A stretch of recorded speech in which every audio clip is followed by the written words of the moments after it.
News. आदिवासी वसतिगृहातील जेवण निविदा प्रक्रियेची चौकशी करा। मनसे नियम डावलून मर्जीतील ठेकेदारांना कामाचं वाटप।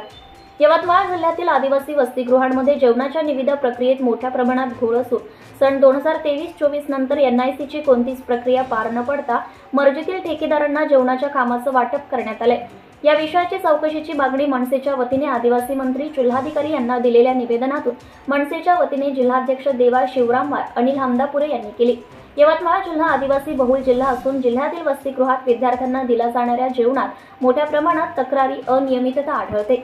संबंधित विभागाकडून जेवणाची निविदा प्रक्रिया 2023-24 मध्ये ही प्रक्रिया पार पाडण्यात आली, परंतु त्यानंतर सन 2024-25 साठी वाटप करण्यात आलेल्या जेवणाच्या निविदा प्रक्रियेत सर्व नियम डावलून ऑनलाईन पद्धतीने वाटप न करता आपल्या मर्जीतील ठेकेदारांकडून कोटेशन मागून कामाचं वाटप करण्यात आले आहे।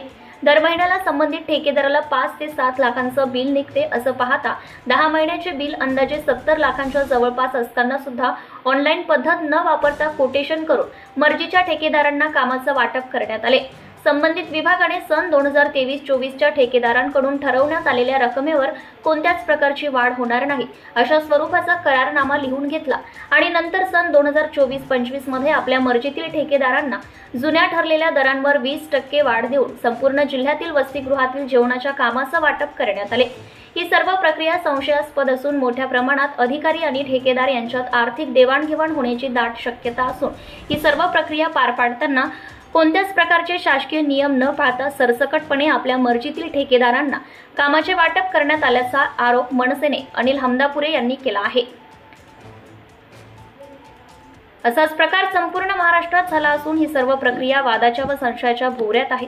विशेष म्हणजे सरकारवर एवढा खर्च करूनही विद्यार्थ्यांना सकस व गुणवत्तेचा आहार मिळत नाही। सर्व नियमांना डावलून करण्यात आलेल्या या प्रक्रियेला तात्काळ रद्द करून नव्याने ऑनलाईन पद्धतीने सर्व वसतिगृहातील जेवणाच्या कामाचं वाटप करण्यात यावे। तसेच सर्व नियमांना डावलून करण्यात आलेल्या प्रक्रियेला दोषी अधिकाऱ्यांवर तात्काळ कारवाई करून त्यांच्यावर गुन्हे दाखल करण्याची मागणी या प्रसंगी आदिवासी विकास मंत्री जिल्हाधिकारी यांना निवेदनातून करण्यात आली। या प्रसंगी प्रामुख्याने मनसेचे जिल्हाध्यक्ष देवा शिवरामवार, अनिल हमदापुरे, सोनू गुप्ता, तुषार सोंडके, लकी छांगाणी, सौरभ अणसिंगकर, शुभम नांदुरकर, गोपाल घोडमारे, प्रतीक चौधरी, अनिकेत सुरटकर, बबलू मसराम, अक्षय सयाम, मयूर कारंजकर यांच्यासह इतर कार्यकर्ते उपस्थित होते। Subscribe now and press the bell icon. Never miss an update.